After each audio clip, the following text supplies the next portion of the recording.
এদিকে চলে আসতে বলো, সবাইকে আসতে বলে দাও। এদিকে আসো, এদিকে দাঁড়াও, এদিকে দাঁড়াও। কিছু খাতার মধ্যে দেখো স্টপ চাইল্ড ম্যারেজ। দেখো আমাদের, দেখো STOP স্টপ চাইল্ড ম্যারেজ, দেখতে পাচ্ছ? স্টপ চাইল্ড ম্যারেজ, দেখো CHILD স্টপ চাইল্ড ম্যারেজ। আজকে আমরা দেয়ালে যেগুলো যেগুলো দেখবো সেগুলোকে লিখবো, কি কি আছে প্রত্যেকটা দেয়াল থেকে আমাদের পড়ার আছে। স্টপ চাইল্ড ম্যারেজ, দেখো STOP স্টপ CHILD, দেখো আমাদের কিন্তু তোমরা বড় হচ্ছে আস্তে আস্তে আস্তে খুব তাড়াতাড়ি করে হচ্ছে বিয়ে করে নিত, যার ফলে কিন্তু অনেকে কিন্তু মারা যেত।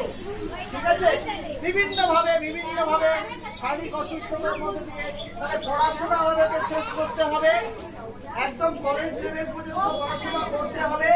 তারপরে যখন সময় হবে তখন বাড়িতে বাবা মা যখন বলবে সময় হবে তখনই তোমাদেরকে ম্যারেজের দিকে যেতে লাগবে। কিন্তু তার আগে কিছু কেউ স্কুল থেকে বিভিন্ন সময় বাড়ির কথা না শুনে অল্প বয়সে বিয়ে করে নেয়, তাহলে সেটা কখনোই করা উচিত নয়। ঠিক আছে, স্টপ চাইল্ড ম্যারেজ। ঠিক আছে, বোঝা গেল এই দেয়াল থেকে। পরেরটা দেখো স্টপ চাইল্ড লেবার, পাশেরটা দেখো কি আছে, স্টপ চাইল্ড লেবার। কেউ পড়াশোনা না করে, বিদ্যালয়ে না এসে, স্কুলে না এসে বাইরে অন্যান্য রাজ্যে বাইরে খাটতে চলে যায়, কাজের জন্য চলে যায় না, তাদের পড়াশোনা বন্ধ করে দেয়, বন্ধ করে দিয়ে কাজে চলে যায়। বাড়ির পারিবারিক কারণে হতে পারে, বিভিন্ন কারণে হতে পারে। তাহলে ছোট বয়স থেকে যে সময় শরীর তৈরি হয়নি, যে সময় শক্ত কাজ করার, কঠিন কাজ করার শরীর তৈরি হয়নি, সেই সময় থেকেই খাটতে থাকে। দোকানে কাজ করে, কেউ বাইরে কাজ করে, সেগুলোকে বন্ধ করতে লাগবে। তোমাদের আশেপাশে যদি এই ধরনের কোনো ছেলে মেয়েকে দেখতে পাও, তাহলে তোমাদের কাজ হচ্ছে তাদেরকে ধরে নিয়ে আসা, তাদেরকে জানানো, আমাদেরকে জানানো। আমরা তাদের বাড়িতে গিয়ে বলবো যে তাকে স্কুলে পাঠাতে হবে, তাকে এই বয়সে তার শরীর তৈরি হয়নি, এই বয়সে তাকে কাজ করানো যাবে না। তাহলে আগামী দিনে সে তাড়াতাড়ি করে অসুস্থতার দিকে যাবে, শরীর খারাপ হয়ে যাবে এবং শেষে মৃত্যুর মুখেও চলে যায়। তাহলে স্টপ চাইল্ড, একটা শিখলাম child marriage, stop child marriage, অল্প বয়সে বিয়ে করা যাবে না। একটা হচ্ছে স্টপ চাইল্ড লেবার, যে চাইল্ড শিশু শ্রম। বাড়িতেও কেউ শিশুদেরকে নিয়ে কাজ করায়, নিজের বাড়িতেও বা দোকানে কাজ করায়, তখন তোমাদেরকে আটকে দিতে লাগবে, বলবে ওর টাইম হচ্ছে এখন স্কুলে যাওয়া, পড়াশোনা করা, বাড়িতে থাকা, তার এখন কাজ করার সময় নয়। ঠিক আছে, তারপরেরটাতে চলে আসো। 3 নাম্বার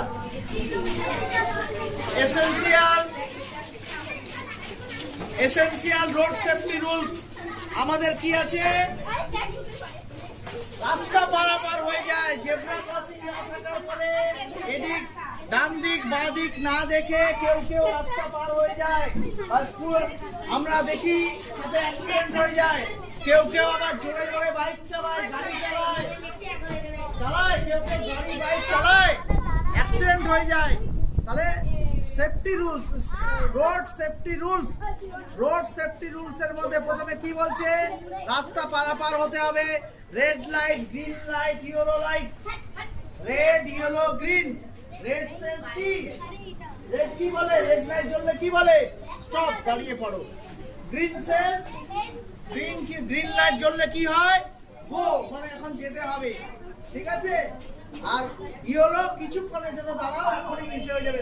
তাহলে আমাদেরকে রোড সেফটি রুলস আমাদেরকে মেনে চলতে লাগবে। খুব জোরে বাইক চালানো, সাইকেল চালানো, গাড়ি চালানো, এগুলো কখনোই রাস্তার মধ্যে করা উচিত নয়। রাস্তা পারাপার হতে গেলে তাহলে দুপাশে কোন গাড়ি আসছে দেখে নিতে লাগবে, জেব্রা ক্রসিং দিয়ে দেখতে হবে। টিকেট করে আমরা এখান থেকে দেখব, স্টপ লেখা থাকতে পারে এরকম, বা নো পেডেস্ট্রিয়ানস, মানে ওখান দিয়ে যাওয়া যাবে না, হাঁটা যাবে না, হয়তো বড় স্লাইড চলে আসতে পারে, বড় হচ্ছে খায় পাহাড় থেকে কোনো ধস নামতে পারে বা ওটা পথ চলে যায় না, নো বাইসাইকেল, কোনো রাস্তা এরকম ক্রস থাকতে পারে, এরকম এরকম তোমাদেরকে বা তোমাদের দেখো এইচ লেখা থাকলে হসপিটাল ইন্ডিকেট করবে, বা 35 mph স্পিড থাকলে পরে তার বেশি কেউ 50 60 70 80 স্পিডে যাওয়া যাবে না। আবার কখনো কখনো রাস্তা তৈরি হতে হতে ওই সিম্বল দেখা থাকে রোড ওয়ার্ক, রোডে কাজ হচ্ছে, অন্য রাস্তা দিয়ে যাও। এই রোড সেফটি রুলস এর মধ্যে এগুলাও কিন্তু গুরুত্বপূর্ণ আছে, এগুলোকে আমাদেরকে দেখতে হবে। হ্যাঁ, এটা ছবি আমি ডিজিটাল ক্লাসরুমে দিয়ে দিচ্ছি, এটা খালি জানালাম, লেখার দরকার নাই এত কিছু। অন্যের ইনজেকশন কি ব্যবহার করা উচিত? হ্যাঁ, ফেলে দিতে হয় না? একজনের রক্ত আরেকজনের মধ্যে গেলে পরে সেটা ক্ষতিকারক না? তাহলে এগুলোকে করতে লাগবে ইনজেকশন, সুইচ সিরিজ ব্যবহার। আর দেখো tips to manage your anxiety, এটা কিন্তু খুব ইম্পর্টেন্ট। অ্যাংজাইটি এখন হচ্ছে বাচ্চাদের মন, শিশুদের মন সব হচ্ছে মাথা খারাপ হয়ে আছে, বাড়িতে খ্যাটখ্যাট করে বাবা মার সাথে এসে করে অ্যাংজাইটি, প্রচুর ডাটা কালেক্ট হচ্ছে, মোবাইল দেখছো, এটা দেখছো, ওটা দেখছো, অ্যাংজাইটি চলে আসছে। এই অ্যাংজাইটি হচ্ছে মাথা খারাপ করে দেয়, অনেকে কিন্তু ব্রেন স্ট্রোক করে যাচ্ছে। বড় হতে হতে হতে হতে বেশি করে মোবাইল দেখা যাবে না। হ্যাঁ, হাসপাতালে ভর্তি অ্যাংজাইটি থেকে।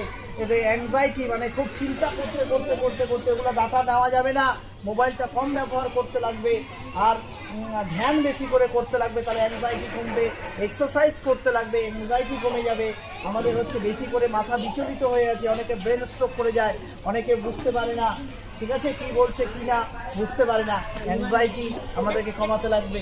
আর একটা ছিল তোমাদের এখানটায় জিরো ওয়াস্ট, মানে হচ্ছে হ্যাঁ প্লাস্টিক ব্যবহার করা যাবে না বেশি। কি ব্যবহার করতে হবে? কাগজের ব্যাগ ব্যবহার করতে হবে। এগুলাকে লিখে নিবে।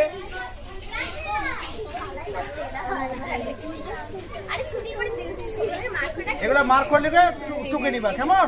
এগুলো আমি কিন্তু পরে ধরবো। তাহলে প্রথমে কি কি শেখা হলো আজকে বলো তো কি? Stop child marriage, stop child marriage, stop child labour. তারপরে কি শিখলাম? রোড সেফটি রুলস জানলাম। তারপরে কি শিখলাম? স্প্রেড অফ ডিজিজ, ইনজেকশন থেকে অ্যাংজাইটি আমাদেরকে রোধ করতে হবে। কেমন? অ্যাংজাইটি, হ্যাঁ, মাথা খারাপ হয়ে যাচ্ছে, আচ্ছা, সেটার জন্য কি করতে লাগবে? ধ্যান করতে লাগবে, এক্সারসাইজ করতে লাগবে, ফাঁকা থাকতে লাগবে। অনেকে ঘর বন্ধ করে একা ঘরের মধ্যে থাকে, মাথা কাজ করে না, ব্রেন স্ট্রোক করে যায়।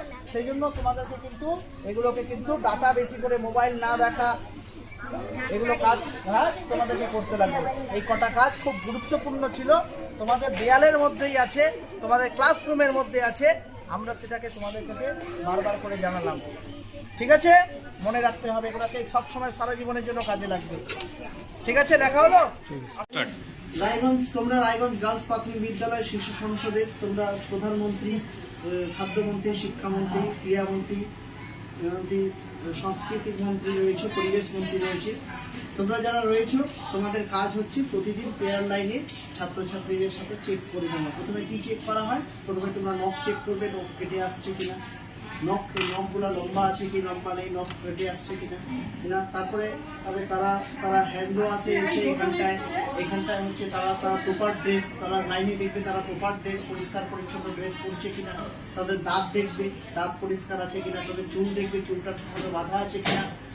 এই সমস্ত জুতো তাদের দেখবে, জুতোগুলো পরিষ্কার, জুতোগুলো তাদের ঠিক মতো করে বাঁধতে পারছে কিনা। যদি বাঁধতে না পারে তাকে বলতে হবে।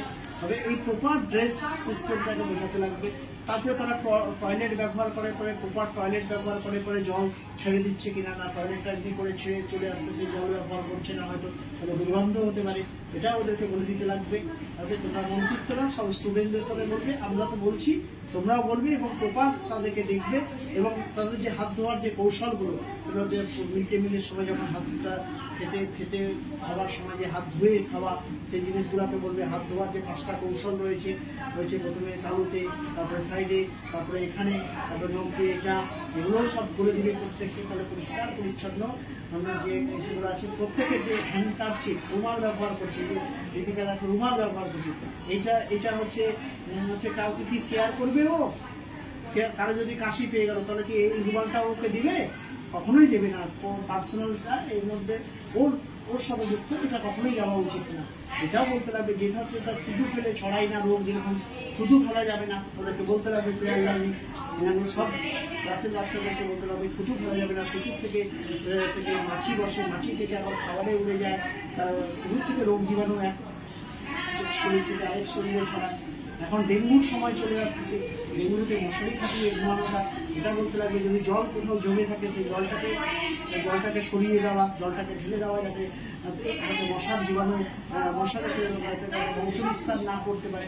এই সমস্ত জিনিসগুলো হলো তোমরা ক্লাসরুমে বলবে। প্রথমে থেকে যেগুলো তোমাদেরকে বলা হলো প্রত্যেকটা জিনিস বলে দেবে। হাত ধুচ্ছে কিনা, টয়লেট ব্যবহার করছে কিনা, রুমাল আছে কিনা, নখ বড় আছে কিনা, ড্রেস প্রপার ড্রেস আছে কিনা, জুতো ঠিকমতো রাখতে পারছে কিনা, জুতো যদি না থাকে সেগুলো বলতে লাগবে, বা স্লিপার চপ্পল যদি রাখবে। এই সমস্ত জিনিসগুলো প্রত্যেক স্টুডেন্টকে প্রতিদিন তোমরা শিশু সংসদের মন্ত্রীরা তোমরা যা বলবে ছাত্রছাত্রীরা তাই শিখবে, তোমাদের কলেজরা শিখবে এবং পরবর্তীতে ওরা আবার ব্যবহার করতে শিখবে। তাহলে কি থাকবে? সুস্থ থাকবে, স্বচ্ছ থাকবে এবং রোগ জীবাণু থেকে সব স্টুডেন্টসরা মুক্ত থাকবে। ঠিক আছে?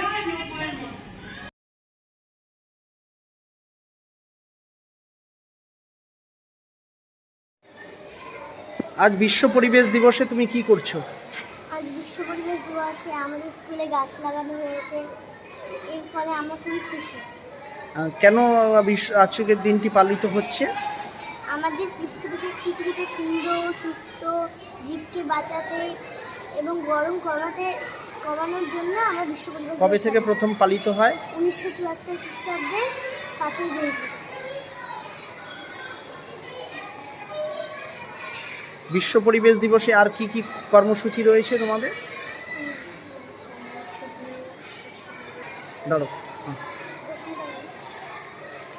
কি কি কর্মসূচি রয়েছে বিশ্ব পরিবেশ দিবসে? আমরা স্কুলে দুটো গাছ লাগিয়েছি, একটা কৃষ্ণচূড়া এবং আম গাছ, এবং আমরা বাড়িতেও একটি করে গাছ লাগাবো। তোমাদের কি কর্মসূচি আছে? আমরা এই বিশ্ব পরিবেশ দিবসের উপরে একটি ড্রয়িং করেছি। আমরা বিশ্ব পরিবেশ দিবসের উদ্দেশ্য বিশ্ব পরিবেশ দিবসকে তুলে ধরে একটি ড্রয়িং করেছি। বিশ্ব পরিবেশ দিবসটা আমরা কেন পালন করি? কেননা পৃথিবীকে সবুজ, সুন্দর এবং সুস্থ রাখতে এবং জীবকে বাঁচাতে ভীষণভাবে আমাদের গাছ লাগানো প্রয়োজন। এই জন্য 5ই জুনটাতে আমরা সবাই এই বিশ্ব পরিবেশ দিবস পালন করি।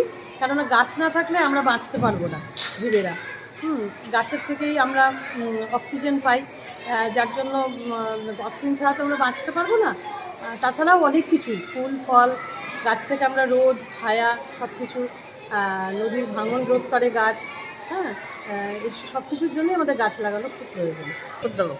ছাত্রছাত্রীদেরকে আজকে আমরা গাছ লাগিয়ে মেসেজ দিলাম কি একটি গাছ অনেক প্রাণ বলেছি। বাচ্চারা এটাতে অনেক কিছু শেখার চেষ্টা করছে। গাছ লাগানো হলো আমাদের স্কুলে, আর এটা দিয়ে আমরা বহু বাচ্চাদেরকে বলবো এর উপরে অঙ্কনও করতে, আর অঙ্কন করে আশেপাশেও গাছ লাগিয়ে সবাইকে মেসেজ দিতে, অঙ্কনের মাধ্যমে পোস্টার নিয়ে সবাইকে দেখাতে যে একটি গাছ অনেক প্রাণ, গাছ লাগান প্রাণ বাঁচান।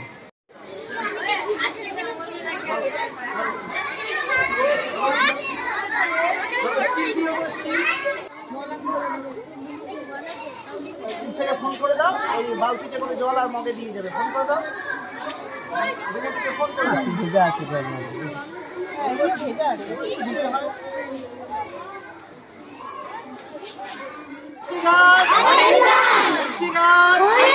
গাছ লাগাই, গাছ লাগাই, গাছ লাগাই, বিশ্ব পরিবেশ দিবস পালন করুন।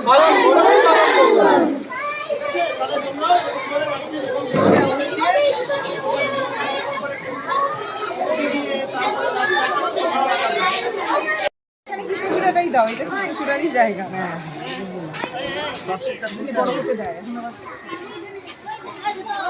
মাঝখানে দেন, মাঝখানে তো গোড়াটা আছে, গোড়াটা বের করে নিন। না খুব সুন্দর হবে যদি থাকতে দেয়।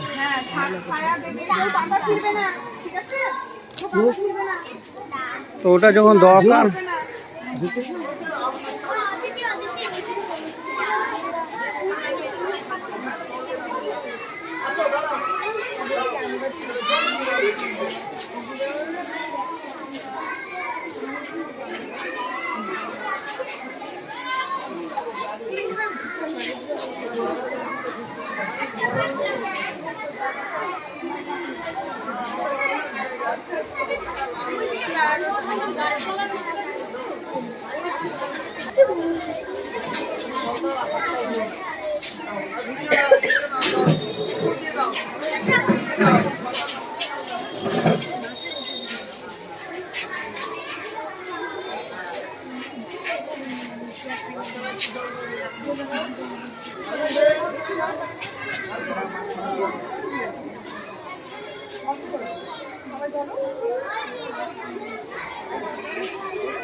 বিদ্যালয়ের পক্ষ থেকে দুটো গাছ লাগাবো, একটা কৃষ্ণচূড়া গাছ। কৃষ্ণচূড়া খুব খুব ভালো লাগে, দেখবা লাল হয়ে ফুটে থাকে যদি বড় হয় এই গাছটা। কৃষ্ণচূড়া গাছ যদি বড় হতে দেয়, আর একটা আম গাছ ফল খাওয়ার জন্য। তো দুটো গাছ আমরা এখানটায় লাগাবো স্কুলে। আর তোমরা বাড়িতে লাগাবে। বিশ্ব পরিবেশ দিবসের উপরে ছবি, পরিবেশের উপরে ছবি, বিশ্ব উষ্ণায়ন থেকে বাঁচাতে, গরম থেকে বাঁচাতে, প্রকৃতিকে ভারসাম্য রাখতে, সবকিছুর জন্য গাছ অপরিহার্য।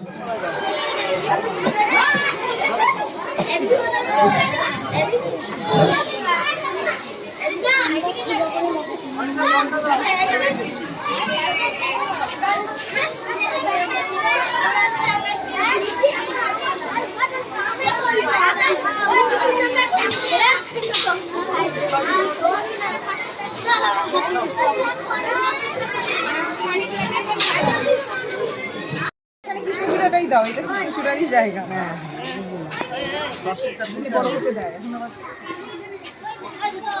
মাঝখানে দেন, মাঝখানে তো গোড়াটা আছে, গোড়াটা বের করে নিন। না খুব সুন্দর হবে যদি থাকতে দেয়।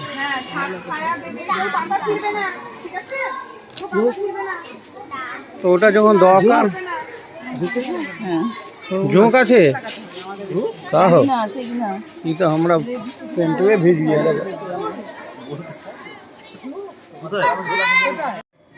ও দাম ছবি ভিডিও হয়ে আছে।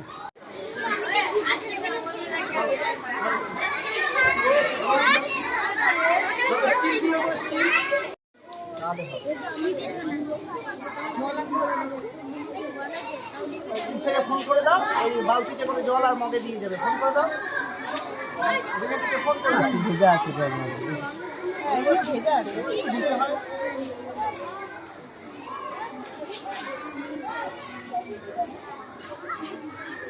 না এই ঝোপঝাড় বাড়লে পড়ে, ঝোপঝাড় বাড়লে পড়ে, জমা জল যেখানে, জমা জল যেখানে, সুস্থ রোগী থাকতে চায়, সুস্থ রোগী থাকতে চায়,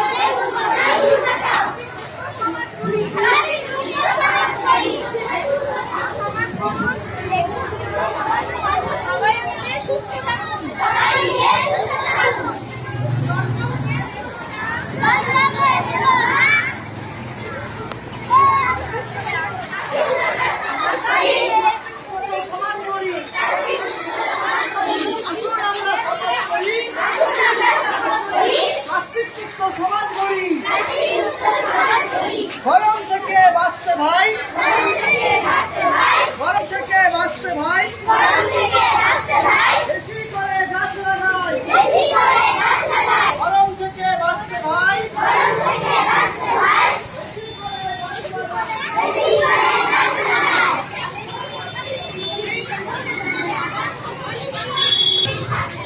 বর্ষাকালে মিটিং করাও, গরম থেকে বাঁচতে ভাই, বেশি করে গাছ লাগাই, গরম থেকে বাঁচতে ভাই, বেশি করে গাছ লাগাই। একটি বড় বাক্য বলে